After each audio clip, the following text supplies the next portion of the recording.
The shorter your sleep, the shorter your life. The decimation of sleep throughout industrialized nations is having a catastrophic impact on our health, our wellness, even the safety and the education of our children. It's a silent sleep loss epidemic, and it is fast becoming one of the greatest public health challenges that we face in the 21st century.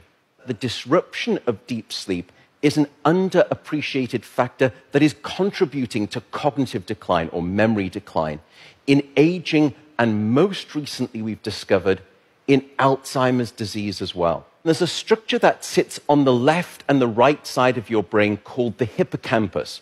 It's very good at receiving new memory files and then holding on to them. Yet in those people who are sleep deprived, we actually couldn't find any significant signal whatsoever. Without sleep, the memory circuits of the brain essentially become waterlogged, as it were, and you can't absorb new memories.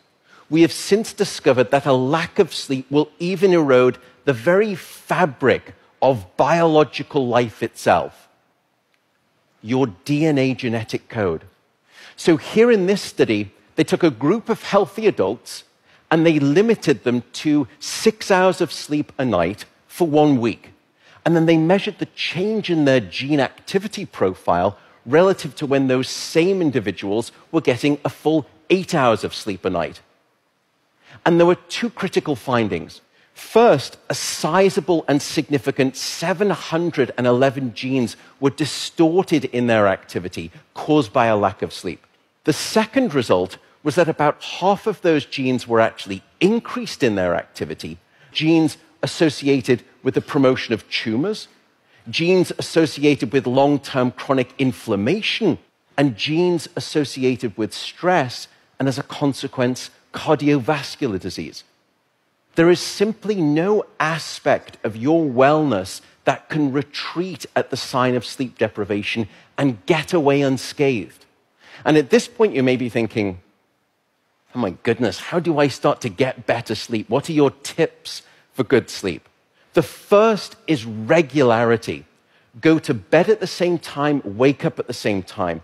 No matter whether it's the weekday or the weekend, regularity is king. And it will anchor your sleep and improve the quantity and the quality of that sleep. The second is keep it cool. Your body needs to drop its core temperature by about 2 to 3 degrees Fahrenheit to initiate sleep and then to stay asleep. And it's the reason you will always find it easier to fall asleep in a room that's too cold than too hot. So aim for a bedroom temperature of around 65 degrees or about 18 degrees Celsius. That's going to be optimal for the sleep of most people. Sleep, unfortunately, is not an optional lifestyle luxury. Sleep is a non-negotiable biological necessity. It is your life support system. And with that soapbox rant over, I will simply say good night, good luck, and above all, I do hope you sleep well.